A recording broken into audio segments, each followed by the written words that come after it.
Okay, so today we are starting with the remaining chapters of microeconomics, and all of you come to chapter number 10, page number 10.1. Chapter is main market forms. Okay, now first of all, we should come to know what is a market.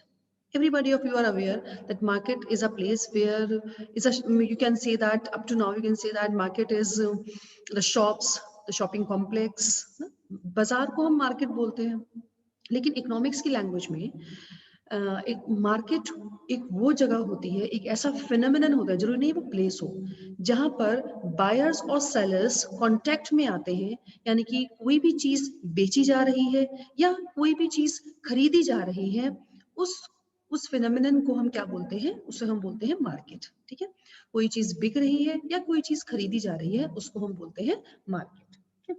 तो खाली ये नहीं है अब कि सिर्फ shops ही market होती हैं, या फिर कोई शॉपिंग कॉम्प्लेक्स में आप गए, किसी मॉल में आप गए, वहां पर भी आप सब कुछ खरीद रहे हैं, वो भी तरीके की मार्केट है। लेकिन अब खाली वो मार्केट नहीं है, मार्केट एक बहुत वाइडर कॉन्सेप्ट है इकोनॉमिक्स के हिसाब से, यानी कि जहां पर कुछ भी चीज बिक रही है या कुछ भी चीज खरीदी जा रही है, उसको मार्केट बोलते हैं। हाँ? जैसे कि स्टॉक मार्केट होती है, जैसे प्रॉपर्टी डीलिंग की मार्केट होती है, उसमें कोई दुकानें तो नहीं है ना, लेकिन तब भी प्रॉपर्टी बिक भी रही है और खरीदी भी जा रही है तो वो भी एक तरीके से मार्केट ना, क्योंकि कमीशन भी मिल रही है, लोग सामान बेच भी रहे हैं, लोग सामान खरीद भी रहे हैं। तो market is a phenomenon where anything is bought or sold and the buyers and sellers came in contact with each other is known as a market. Just mark the definition. Market refers to the whole region where buyers and sellers of a commodity are in contact with each other to effect purchase and sale of the commodity. okay? जहाँ पर buyers एक ऐसा reason, जरूरी नहीं है reason एक जगह हो, कुछ भी है, ऑनलाइन भी हो सकता है। आप ऑनलाइन शॉपिंग करते हैं तो क्या वो मार्केट नहीं है? वो भी मार्केट है, क्योंकि आपने वहां पर सामान देखा और आपने सामान ऑर्डर किया, आपने सामान खरीद लिया, तो वो भी तो एक तरीके से आप बायर्स और बेचने वाला मोबाइल में है, नेट के थ्रू आपको सामान दिखा रहा है, और खरीदने वाला भी मोबाइल से सामान खरीद रहा है और सामान आपके घर पे आ जा रहा है। तो यहाँ पर ये भी क्या है, ये भी एक मार्केट है। So market refers to the whole region where buyers and sellers of a commodity are in contact with each other, जहां पर बायर्स और सेलर्स कमोडिटी के एक दूसरे के कांटेक्ट में आते हैं और कुछ भी चीज को बेचते या खरीदते हैं, उसको हम मार्केट बोलते हैं।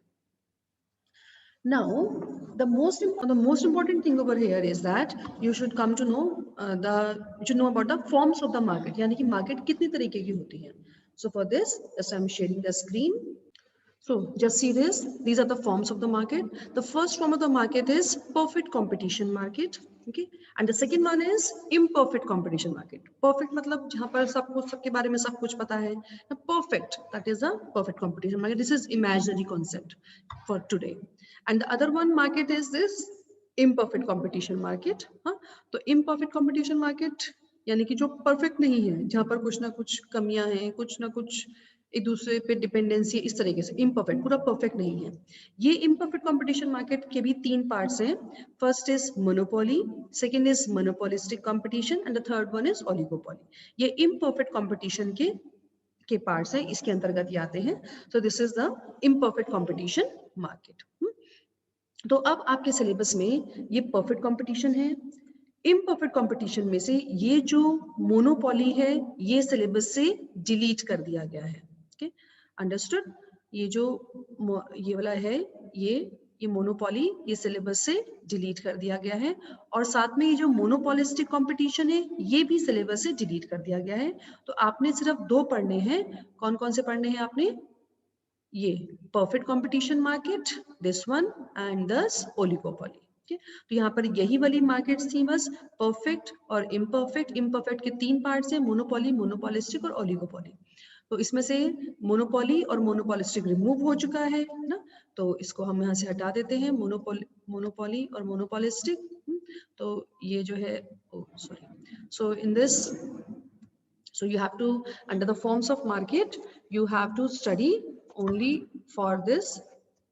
First of all, the first is perfect competition market that you have to study, and the other one is oligopoly. Okay, so this first is perfect competition market. Okay, So now perfect competition market. अब ये perfect competition market क्या होती है? This perfect competition market means where there are large number of buyers and sellers. बहुत सारे buyers sellers हैं और जो बाजार में प्रोडक्ट प्रोड्यूस होता है ना वो सब एक जैसा है। ये आज के समय पर प्योरली इमेजिनरी कॉन्सेप्ट है, क्योंकि यहाँ पर जितने प्रोडक्ट प्रोड्यूस हो रहे हैं ना वो सब एक दूसरे के जैसे हैं। मान लीजिए अगर चावल प्रोड्यूस हो रहा है तो सारी क्वालिटी का चावल एक सा है। कॉर्न प्रोड्यूस हो रहा है, मक्का, तो सब एक क्वालिटी का मक्का, ऐसा नहीं कुछ हल्का है कुछ भारी है। तो ये परफेक्ट कंपटीशन मार्केट जो होती है ये कैसी मार्केट है जिसमें कि एक सा सामान प्रोड्यूस हो रहा है। ये मार्केट तब चला करती थी जबकि मोस्टली सब जगह पर बार्टर सिस्टम होता था, लोगों को इतनी डिमांड नहीं होती थी, वैरायटी नहीं होती थी, है ना। तो उस समय पर ये वाली मार्केट चला करती थी जबकि यहाँ पर परफेक्ट बार्टर सिस्टम होता था, लोग मोस्टली अपने लिए प्रोड्यूस करते थे, लोग सेल्फ सफिशिएंट हुआ करते थे ना। और जो कुछ भी हमें जरूरत होता था हम एक दूसरे से थोड़ा बहुत एक्सचेंज करते, बाकी सब लोग अपने आप में सेल्फ सफिशिएंट थे। गेहूं चावल ये सब चीजें, तेल है घर का, दूध दही जब ये सब कुछ घर का है, कपड़े भी घर पे ही वीव कर ले रहे हैं। हाँ, तो ये सब कुछ जो है ये इस मार्केट को ये ऐसी टाइप की मार्केट है। और आज के समय पर ये मार्केट एग्जिस्ट नहीं करती है क्योंकि आज तो कंपटीशन इतना है, हर चीज के लिए हम लोग मार्केट पर डिपेंड करते हैं ना। बहुत बार होता है हमारा खाना बनाने का मन नहीं, खाना खाने का मन नहीं है तो हम जो है हम ऑर्डर कर देते हैं, ऐसा तो नहीं है ना कि और हमारे पास उसके लिए पैसे हैं ना। तो पहले के समय पर इतना मनी का यूज भी कम होता था और इतनी लोगों की डिमांड भी नहीं होती थी। तो इसको हम बोलते हैं परफेक्ट कंपटीशन मार्केट, जो कि आज के समय पर प्योरली इमेजिनरी कॉन्सेप्ट है। तो हमने क्या पढ़ने हैं, इसके फीचर्स पढ़ने हैं हमने परफेक्ट कंपटीशन मार्केट के। First of all coming to the first feature of this perfect competition market is, first is very large number of buyers and sellers.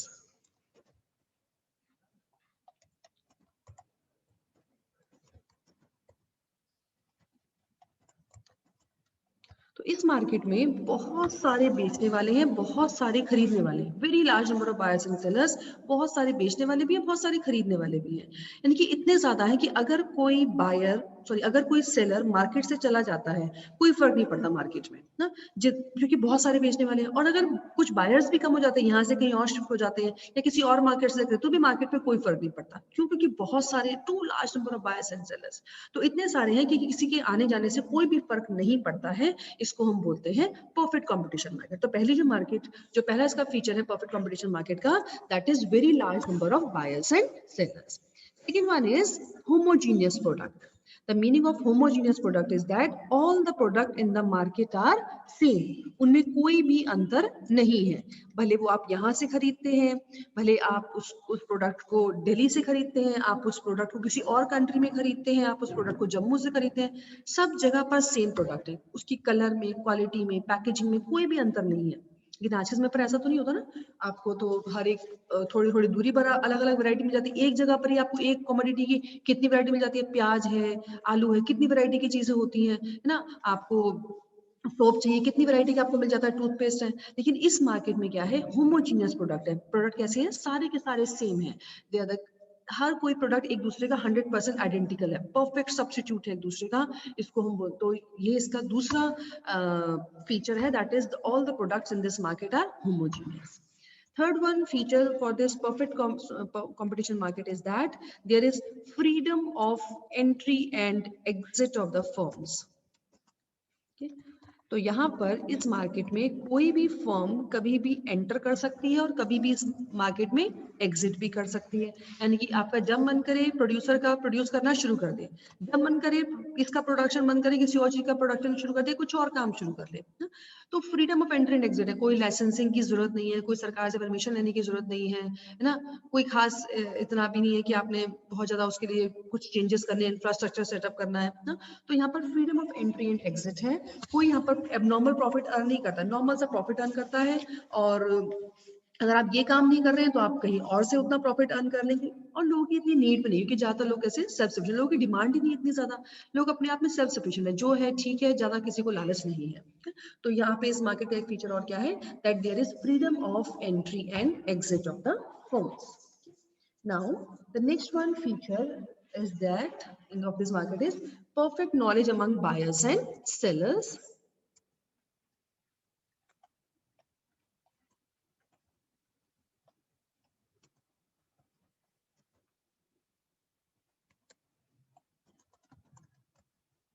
तो इस मार्केट में जो बायर्स और सेलर्स हैं उनको एक दूसरे की परफेक्ट नॉलेज है, पूरी की पूरी नॉलेज है कि अब खरीदने वाले को ये पता है कि ये प्रोडक्ट कितने का बना होगा और इसमें प्रोड्यूसर ने कितना प्रॉफिट अर्न करना होगा, इसका प्रोसेस क्या है। और बायर को भी बायर को ये पता है कि कितना क्या इसका प्रोसेस, और सेलर को भी ये पता है कि मेरा कितना प्रोडक्ट बिकेगा। मींस बायर को प्रोडक्ट के बारे में पूरी नॉलेज है, ऐसे ही सेलर को प्रोडक्ट के बारे में पूरी नॉलेज है कि मेरा कस्टमर किस समय आएगा, क्या सामान खरीदेगा, कितनी क्वांटिटी खरीदेगा। ऐसे ही बायर को भी पूरी नॉलेज है कि ये प्रोडक्ट कैसे बना होगा, उसमें उसने कितना प्रॉफिट अर्न करा होगा, क्या इसका प्रोसेस है प्रोड्यूस होने का, कैसे कैसे ये बनता है। तो यहाँ पर क्या है, बायर्स और सेलर्स को एक दूसरे के बारे में परफेक्ट नॉलेज है, यूनिफॉर्मिटी है, इसीलिए प्राइसेस भी कैसे हैं, सेम प्राइसेस है पूरी मार्केट में, कोई भी प्राइसेस में डिफरेंस नहीं है। आप कहीं से भी सामान खरीदते हैं आपको सेम प्राइस का मिलता है, लेकिन आज समय पे ऐसा नहीं होता ना। अगर आपने यहाँ से खरीदा है या बरेली से खरीदा है, रेट्स में वेरिएशन होता है, आपको किच्छा में सस्ता मिलेगा, रुद्रपुर में महंगा मिलेगा वही सामान। तो यहाँ पर जो बायर्स और सेलर्स हैं उनको एक दूसरे के बारे में परफेक्ट नॉलेज है, और साथ में प्राइसेस भी कैसे हैं, यूनिफॉर्म प्राइसेस है, प्राइसेस सेम है। ठीक है। Now, the next one is perfect mobility of factors of production.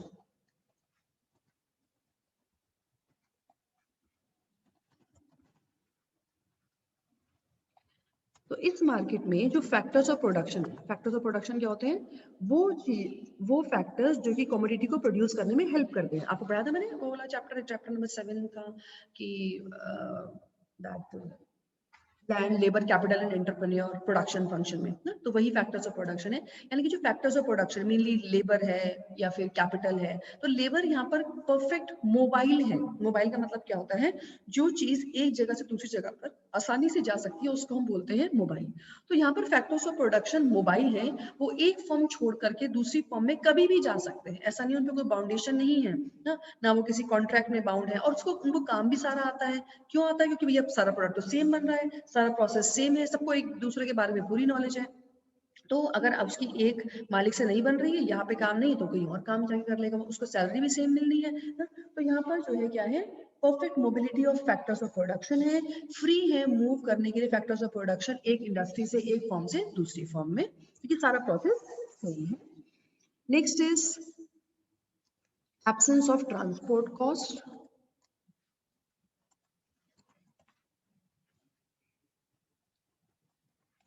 अब ट्रांसपोर्ट कॉस्ट क्या होती है, ट्रांसपोर्ट कॉस्ट का मतलब होता है कि जो चीजें, जो खर्चा आता है एक चीज को दूसरी जगह से ले जाने में। जैसे अगर हमारे किच्छा में हर चीज अवेलेबल है तो ना ये सब कुछ यहाँ प्रोड्यूस होता है, बाहर से आता है सामान, दिल्ली से आ रहा है, सूरत से आ रहा है, बरेली से आ रहा है, यहाँ पे सामान आ रहा है ना। तो जो सामान आ रहा है उसका भी तो खर्चा जुड़ रहा है साथ में हर एक कमोडिटी में, यानी कि पेट्रोल का खर्चा भी आ रहा है, जीएसटी भी लग रहा है, तो खर्चा पड़ रहा है ना, ट्रांसपोर्टेशन का, पैकिंग का खर्चा भी पड़ रहा है। लेकिन इस मार्केट में क्योंकि सारा का सारा सामान एक जैसा है, आप जहां से भी सामान खरीदे आपको सेम प्राइस का पड़ेगा, तो इसीलिए इस मार्केट में क्या है, ट्रांसपोर्ट कॉस्ट नहीं है। इस मार्केट में ट्रांसपोर्ट कॉस्ट की एब्सेंस है, कुछ भी यहाँ पर ट्रांसपोर्ट कॉस्ट अप्लाई नहीं होगी। क्यों, क्योंकि सब सामान आपको, आपका जहां मन चाहे वहां से सामान खरीद सकते हैं, तो यहाँ पर कोई भी ट्रांसपोर्ट कॉस्ट नहीं है। और इसका लास्ट फीचर क्या है, that there is absence of the selling cost. Okay? यहाँ पर बिल्कुल सेलिंग कॉस्ट की एब्सेंस है, कुछ भी आपको एडवर्टाइजमेंट करने की जरूरत। सेलिंग कॉस्ट वो होती है यानी कि जो आप खर्चा एडवर्टाइजमेंट में करते हैं, पैकेजिंग में करते हैं, तो ऐसा कुछ भी खर्चा होता ही नहीं है, क्योंकि कंपटीशन ही नहीं है ना, सारा सामान एक जैसा बिक रहा है, कहीं से भी खरीद लीजिए, कोई कंपटीशन नहीं मार्केट में। आज तो अगर क्लोजअप वाले टूथपेस्ट को अपना सामान बेचना तो उसको एडवर्टाइजमेंट करना पड़ता है ना। एडवर्टाइजमेंट आप देखते हैं टीवी पर भी देखते हैं, अब तो मोबाइल्स में भी आते हैं एडवर्टाइजमेंट, यूट्यूब की वीडियोस में भी एडवर्टाइजमेंट आते हैं। तो वही एक चीज है, अब लोग टीवी के से हट करके उधर चले गए हैं तो एडवर्टाइजमेंट वहां पर आने शुरू हो गए हैं। तो ये सब क्या होता है, इसका खर्चा भी कमोडिटी की कॉस्ट में ही जुड़ा हुआ होता है ना। अगर आप कोई चीज एडवर्टाइजमेंट से देख रहे हैं या नहीं भी देख रहे हैं, तब भी उसमें एडवर्टाइजमेंट का कॉस्ट, जो सेलिंग कॉस्ट है, जो खर्चा किया जाता है कमोडिटी को प्रोपलाइज करने के लिए, वो भी कमोडिटी की सेल में जुड़ा, कमोडिटी के प्राइस में जुड़ा था, उसको वो खर्चा हमारी जेब से ही निकलता है।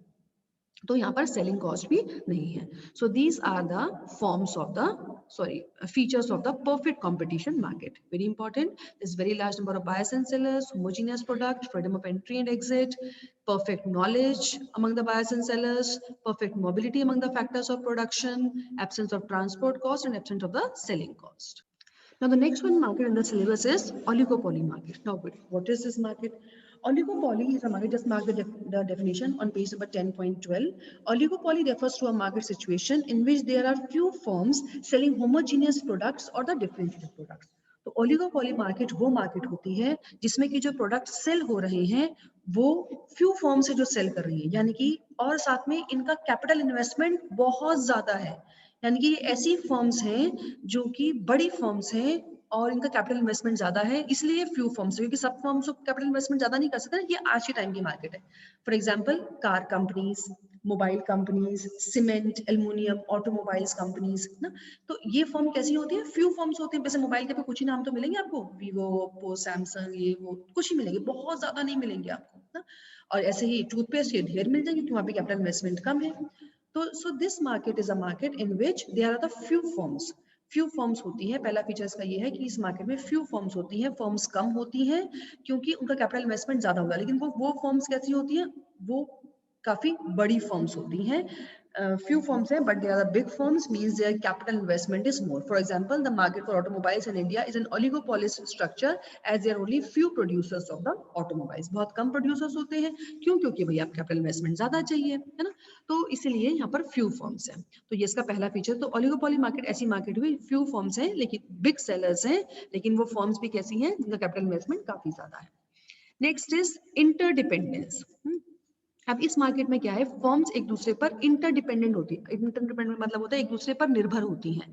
कैसे निर्भर होती हैं, क्योंकि यहाँ पर क्या है, एक ही प्राइस और आउटपुट पॉलिसी दूसरी फर्म को बहुत इफेक्ट करती है। जैसे कि अगर हम बात करते हैं कार कंपनीज की, अब कार कंपनीज, मान लीजिए अब लोगों ने दिवाली पे कार खरीदनी है ना, और एक फर्म ने क्या किया कि मान लो सेलेरियो वालों ने अपने अपने फीचर्स तो बढ़ा दिए और प्राइसेस उतने के उतने रखे, आफ्टर सेल सर्विसेज बढ़ा दी।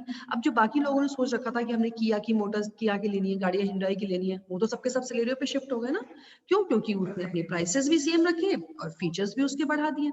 तो एक ही प्राइस और आउटपुट पॉलिसी दूसरे को बहुत ज्यादा इफेक्ट करती है, इसलिए यहाँ की फर्म्स एक दूसरे पर बहुत ज्यादा निर्भर रहती हैं।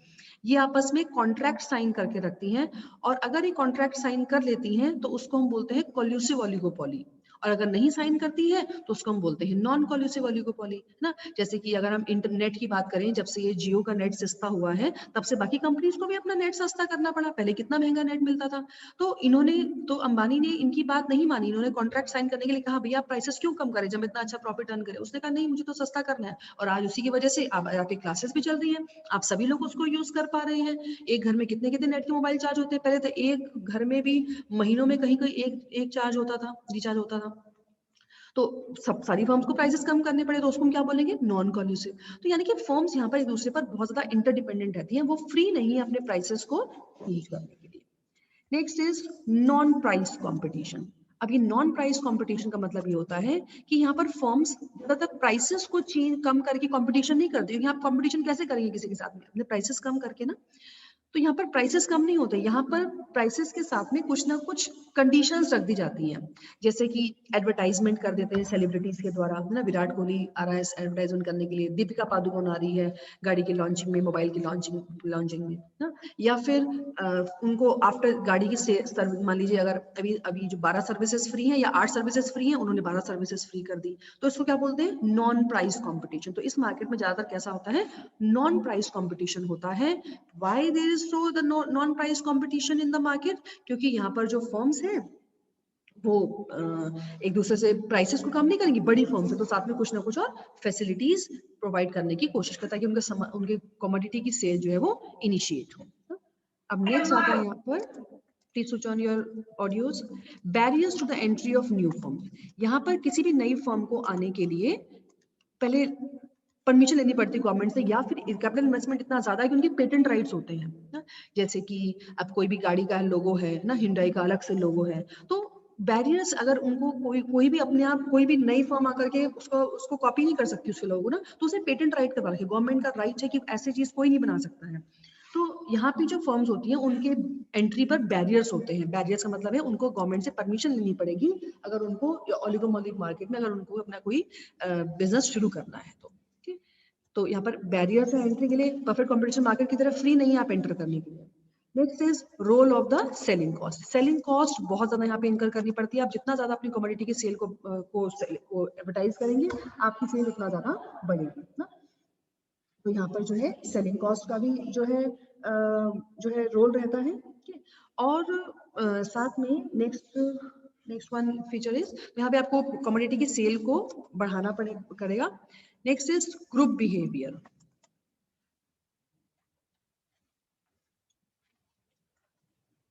तो वही है ग्रुप बिहेवियर में कि एक दूसरे की प्राइस आउटपुट पॉलिसी बहुत ज्यादा इफेक्ट करती है। सेम उससे इंटरडिपेंडेंस, जैसे एक दूसरे पर निर्भर है, तो एक की प्राइस और आउटपुट पॉलिसी दूसरे की सेल को बहुत ज्यादा इफेक्ट करती है। इसीलिए यहाँ पर फर्म्स आपस में क्या करती हैं, एक दूसरे से संबंध बना करके चलती हैं। आपस में इनके कॉन्ट्रैक्ट साइन रहते हैं, आप क्या रॉ मटेरियल यूज कर रहे हैं, एक दूसरे से कंसल्ट करके हर एक काम करें। तो ग्रुपिज्म में ये फर्म्स रहती हैं अपना मार्केट में शेयर बनाने के लिए, मार्केट को होल्ड में रखने के लिए ये फर्म्स आपस में क्या करती हैं, कॉन्ट्रैक्ट बना के रखती हैं, आपस में ग्रुप बिहेवियर से चलती हैं। ठीक है, अच्छा नेक्स्ट आता है nature of the product. Seventh one is nature of product.